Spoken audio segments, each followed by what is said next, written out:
Then my heart with pleasure fills and dances with daffodils. Today we are back with poem analysis. I Wandered Lonely as a Cloud by William Wordsworth.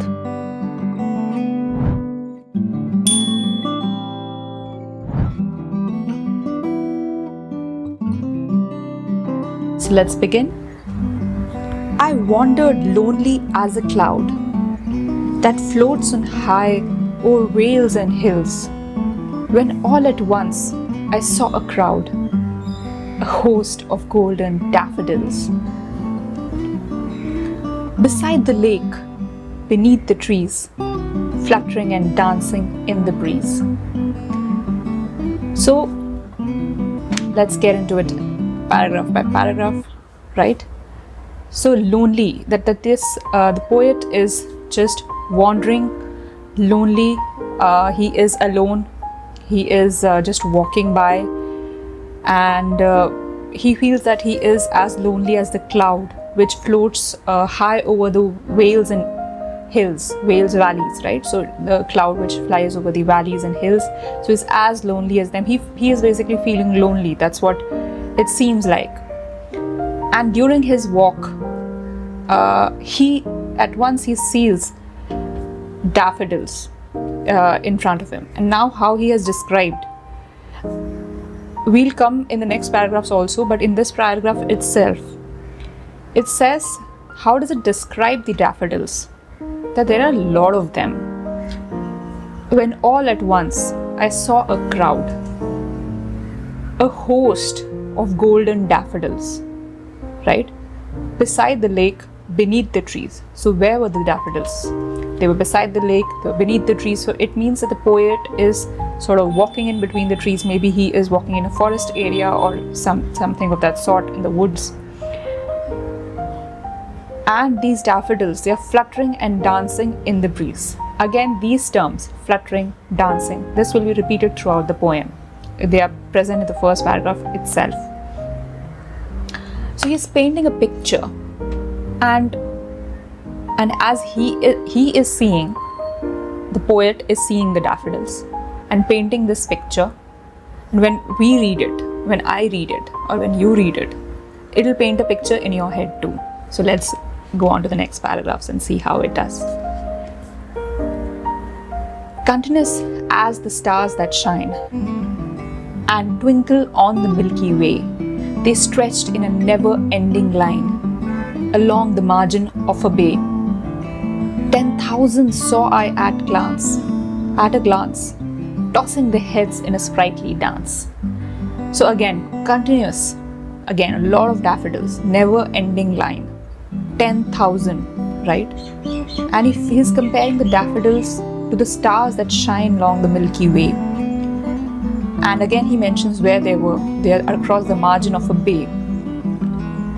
And they are tossing their heads in a sprightly dance. What does this mean really? Obviously, why are the daffodils dancing? Daffodils are flowers, right? So that means there must be a breeze flowing, wind blowing. It sort of paints that picture in your head, at least it does for me. And I'm sure it does for you too, the way he has said, when you are in nature, like I would say a very simple example of when I open the window, right? When I open two of the windows, or if you open a door and a window so that cross ventilation happens, and at that time itself, there's so much breeze that flows. And sometimes I just feel like standing there near the window and your hair is all fluttering and right, so it's like you feel something there. And similar, this is just an example where you can have that you're sitting at your home, but of course if you're going outside, if you're traveling and then you see it, it's to be one with nature. Let's continue. The waves beside them danced, but they outdid the sparkling waves in glee. So he's like, the daffodils are making him feel so happy. Daffodils are so happy. That's what he's saying. Like the waves are dancing again. Why are the waves dancing? There must be wind blowing. The waves are also dancing, but the daffodils are outdoing them. They are spark, they are happy. And then he goes on to say, a poet could not be gay. A poet could not but be gay in such a jocund company. By jocund we mean cheerful. I gazed and gazed, but little thought what wealth the show to me had brought. So he says that he's just standing there and mesmerized and looking at it all, absorbing it all, taking in it all. The waves dancing, the waves sparkling, but the daffodils outdoing the waves. And as a poet, he could not help but be happy along with the cheerful daffodils. So the daffodils are making him happy. And he gazed and he's just looking at it. He's just standing there and looking at it. But he didn't think at that point in time what wealth it had brought to him. For oft, when on my couch I lie, in vacant or in pensive mood, they flash upon that inward eye, which is a bliss of solitude, and then my heart with pleasure fills and dances with daffodils. So it's a very uplifting poem, right? As I said, it paints a picture, and the picture it's painting is that of cheerful happiness and just sheer delight of dancing along with the waves. The daffodils are dancing, so many of them twinkling like the stars on the Milky Way, golden daffodils, right? So the dance of the daffodils have uplifted the poet, right? And he mentions that at that point in time he was just happy to be in such a cheerful company. He didn't realize that later on, when he is in a pensive mood or he's just lying on his couch and they come back to him, the memory comes back to him of the daffodils in his inward eye, and it brings a bliss to his solitude, and his heart fills with pleasure, and he also dances with the daffodils. So he said that it has a deep impact on him, the daffodils, this just the scene of them dancing along with the waves, along the bay, under the trees, around the lake, thousands of them, host of daffodils, just dancing. This mesmerizing scene has so much captivated him, but it brings happiness to him not only when he was present in that scene, but later on when he is sad or in a pensive mood. It then also brings that bliss to his solitude. One point which I felt, which he said that he didn't realize what wealth had that scene brought to him at that point in time, and he realizes later on when they come to him in his solitude. I feel that reading this poem, see, the poem is looking at the scene and then recounting that experience to us, and him recounting that experience and the way he has recounted that experience, it's as if, at least in my mind's eye, or I'm sure your mind's eye, and that's the experience even I'm trying to create, is that so that we all are in that experience of joy along with the daffodils, and we are not as lonely as a cloud. The poet has encapsulated all of this so brilliantly in a very easy way, but at the same time you can understand what he's trying to say. And in fact, as I said, you can also picture in your mind's eye, and the way the daffodils were a wealth to him, the way the poet has written these lines are a wealth to all of us, right? If you, as I said, if you're just probably traveling in a car or in a bus or in any vehicle and you're just looking outside the window, or in a train,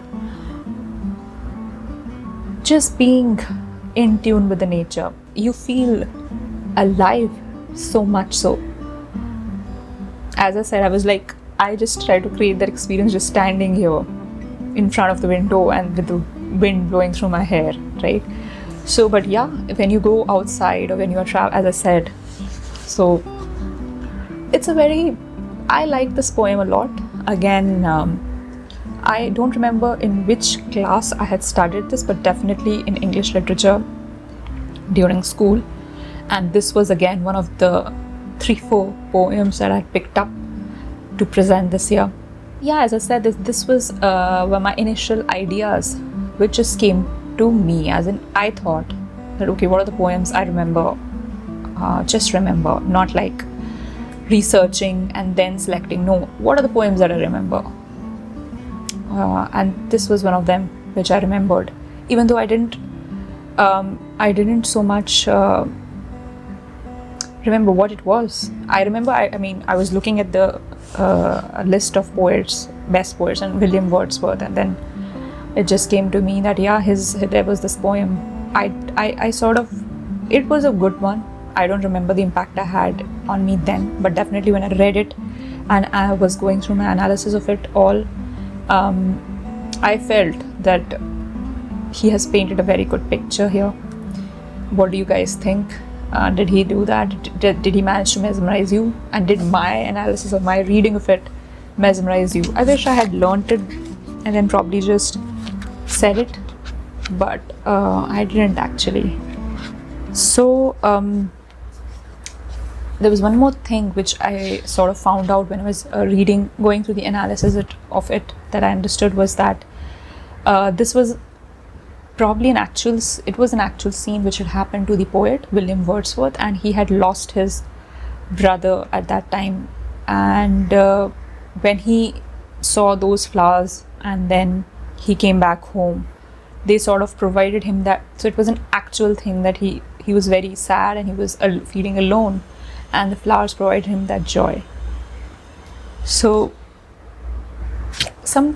it does happen in life that you are surrounded with people, or if you are not surrounded with people, whatever either case, you feel that alone sometimes, or you don't feel joyous, so to say, but then something like this, something around, and I feel that's always linked around nature. When you ground yourself with nature, be it a walk on the green grass, mostly what I remember, it's not being like very sunny. It's something which you are able to enjoy. Breeze, all these spring season, these are the things which come to my mind. It paints a picture sometimes, and I guess that's what poets do, right? Poetry ka matlab hi wahi hai, that you sort of put across what has impacted you. It could be any kind of impact, joyous impact, a profound impact, and you try to express it through words. One is obviously you have to feel it, and then you have to express it, and many times when you express it from your heart, it sort of touches the person who is reading it. But again, it doesn't. Maybe it doesn't always, but mostly it does. So yeah, it was a good poem.